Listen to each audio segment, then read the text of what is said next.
Assam premier league 2026 চতুৰ্থখন match অনুষ্ঠিত হৈছিলে যোৰহাট ষ্টেডিয়াম আৰু গুৱাহাটী ৰয়েলছ দলটোৰ মাজত। প্ৰথমে বেটিং কৰিবলৈ আহি যোৰহাট ষ্টেডিয়াম দলটোৱে 18.5 অভাৰত আটাইকেইটা উইকেট হেৰুৱাই মাত্ৰ 118 ৰান সংগ্ৰহ কৰিবলৈ সক্ষম হয়।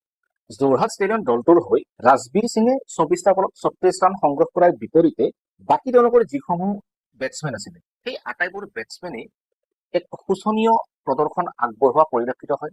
এগৰাকী বেটছমেনেও নিজৰ যি দায়িত্ব, নিজৰ যি বেটিং শৈলীত তেওঁলোকে বেটিং কৰিব লাগিছিলে তেনেধৰণৰ কোনো বেটিং আমি দেখিবলৈ নাপালো।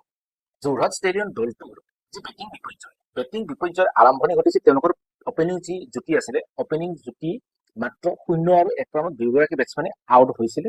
ৰাজবীৰ সিঙে 3 নম্বৰত আহি যদিও ইনিংছ অকমান আগবঢ়াই নিবলৈ চেষ্টা কৰিছিলে, তেওঁ কিন্তু সহযোগ কৰাৰ ক্ষেত্ৰত বাকী যিসকল বেটছমেন আছিল সেই বেটছমেনসকলে কিন্তু কোনো ধৰণৰ সহযোগ কৰা পৰিলক্ষিত নহল।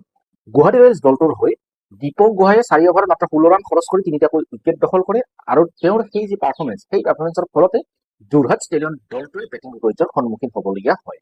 দীপক গোহাঁইৰ বিপৰীতে মিন্ময় দত্ত আৰু মহম্মদ মুদাছিৰেও তেওঁক যথেষ্ট সহযোগিতা আগবঢ়ায়। তেওঁলোক দুয়োগৰাকী বলাৰেও যোৰহাট ষ্টেডিয়াম দলটোৰ 2টাকৈ উইকেট দখল কৰিবলৈ সক্ষম হয়।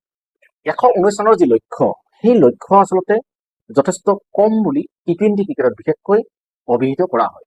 কাৰণ 120টা বলত 119 ৰান সংগ্ৰহ কৰাটো একো ডাঙৰ কথা নহয়। আচলতে টি-20 ক্ৰিকেটত 119 ৰান অতি সহজে অতিক্ৰম কৰিব পাৰে বুলি বা যিকোনো দলে সেই লক্ষ্যত উপনীত হ'ব বুলি অনুমান কৰা হয়। কিন্তু যোৰহাট ষ্টেডিয়াম আৰু গুৱাহাটী ৰয়েলছৰ মাজত যিখন খেল অনুষ্ঠিত হ'ল সেই খেলখনত কিন্তু ইয়াৰ কিছু বিপৰীত বা ব্যতিক্ৰমী দৃশ্যহে আমি দেখিবলৈ পালো।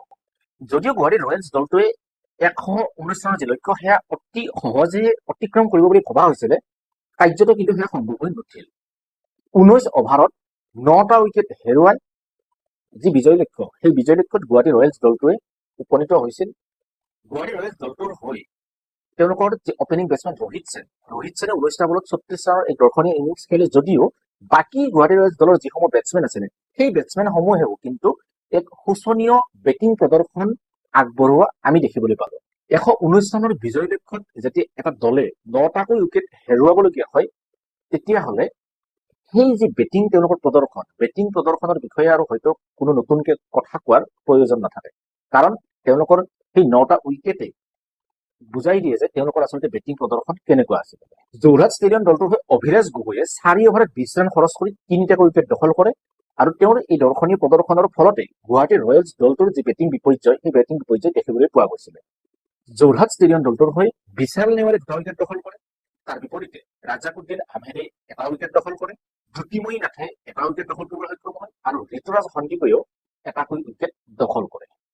আসাম প্ৰিমিয়াৰ লীগ 2026 যদি আমি ৰোমাঞ্চকৰ মেটছৰ বিষয়ে আলোচনা কৰো বা আমি তেনেকুৱা ধৰণৰ মেটছৰ কথা আমি ক'বলৈ যাওঁ, যদিও এতিয়ালৈকে মাত্ৰ 4খন মেটছ অনুষ্ঠিত হৈছে, কিন্তু এই যিখন মেটছ গুৱাহাটী ৰয়েলছ আৰু যোৰহাট ষ্টেডিয়ামৰ মাজত অনুষ্ঠিত হ'ল সেই মেটছখনো কিন্তু অতি ৰোমাঞ্চকৰ মেটছ হিচাপে আমি ল'ব পাৰো বা আমি চিহ্নিত কৰিব পাৰো। কাৰণ অতি লো স্কৰিং মেটছ হৈছিলে, তাৰ পিছতো কিন্তু মেটছখনত যথেষ্ট ৰোমাঞ্চ আছিলে।